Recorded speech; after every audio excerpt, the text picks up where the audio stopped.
Solapur uniform manufacture असोसिएशनच्या वतीनं हे 9वं प्रदर्शन आहे. या अगोदर वाराणसी, मुंबई अशा अनेक ठिकाणी प्रदर्शन केलेले आहेत. सोलापूर हा बिडी कामगाराचा हब होता. सोलापूर हे गिरणगाव होतं. त्याच्यामुळे सोलापूरला खूप मोठी गिरणगाव पण गिरण्याही बंद पडल्या आणि सोलापूरचा बिडी उद्योगसुद्धा घरघर लागले. आणि त्याच्यामुळे ह्या दोन्हीला पर्याय म्हणलं तर युनिफॉर्म गारमेंट हा होऊ शकतो.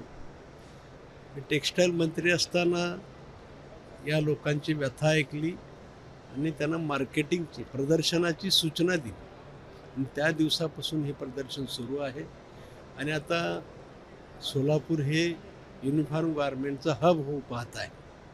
माननीय मोदी साहेबांनी सुद्धा त्याची दखल घेतलेली आहे आणि मला खात्री आहे सोलापूरमध्ये युनिफॉर्म गारमेंट हा हब होईल आणि खरोखरच जागतिक स्तरावरती सोलापूरचं नाव लौकिक झाल्याशिवाय राहणार नाही असं मला वाटतं आणि रोजगारसुद्धा या निमित्तानं मोठ्या प्रमाणात निर्माण होईल.